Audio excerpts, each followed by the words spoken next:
జై శ్రీమన్నారాయణ. బతుకమ్మ బతుకమ్మ ఉయ్యాలో, బంగారు బతుకమ్మ ఉయ్యాలో అని స్త్రీలు పాడుకుంటూ పాడే పాటలు బతుకమ్మ పండుగ చేసుకుంటారు. స్త్రీ శక్తి రూపంగా స్త్రీల అభీష్టాలకు ఈ బతుకమ్మ పండుగ ప్రతిరూపంగా కనిపిస్తుంది. భాద్రపద బహుళ పంచమి నుంచి 9 రోజులు, ఆ పైన దేవీ నవరాత్రుల్లో కూడా తెలంగాణ ప్రాంతమంతా 2 పండుగలను స్త్రీల బాలికల ప్రకృతి పండుగలుగా జరుపుకుంటుంది. మొదటిది బొడ్డెమ్మ పండుగ, బాలికలు యువతుల పండుగ. రెండోది బతుకమ్మ, స్త్రీల ప్రత్యేకం. దేవీ నవరాత్రుల్లో పండితుల పూజలందుకునే శక్తి స్వరూపిణి ప్రజల ముంగిట్లో తీరొక్క పూల గోపురముపై బతుకమ్మ రూపంలో విరాజిల్లుతుంది.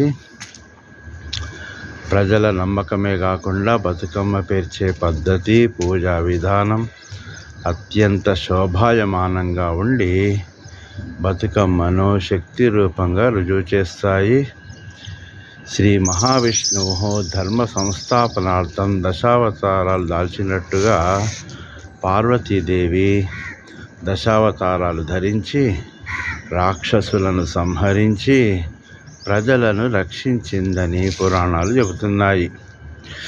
దుర్గాదేవిగా మహిషాసురుణ్ణి వధించి ఉగ్ర రూపాన్ని దాల్చిన ఆమెను ప్రసన్నం చేసుకోవడానికి ప్రజలు జరుపుకున్న పూజలే నేటి దేవీ నవరాత్రులుగా మారాయి.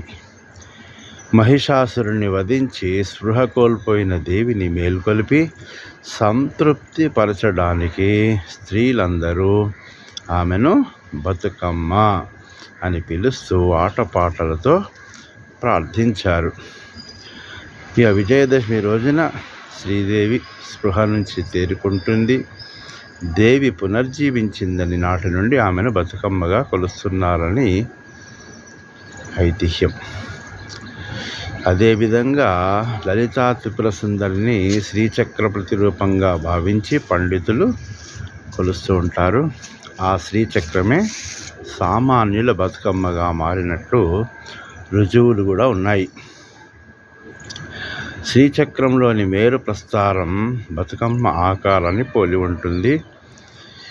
ఈ విధంగా శ్రీలక్ష్మిని బతుకమ్మగా కొలవడం ఒక పాటలో చూస్తుంటాం. సంతానహీనుడైన ధర్మాంగద మహారాజు భార్య సత్యవతితో కలిసి తపస్సు చేశాడు. సాక్షాత్తు శ్రీ మహాలక్ష్మియే తమ బిడ్డగా పుట్టాలని కోరుకున్నాడు. సత్యవతి గర్భమున ఉయ్యాలో జన్మించే శ్రీలక్ష్మి ఉయ్యాలో అనే పాటలు కూడా ఉన్నాయి. ఈ విధంగా అమ్మవారిని పూలల్లో పూజిస్తుంటారు. జై శ్రీమన్నారాయణ. మిగతా వివరాలకు దాసుడి వెబ్సైట్ చూడండి www.vedaastrologer.blogspot.com. జై శ్రీమన్నారాయణ.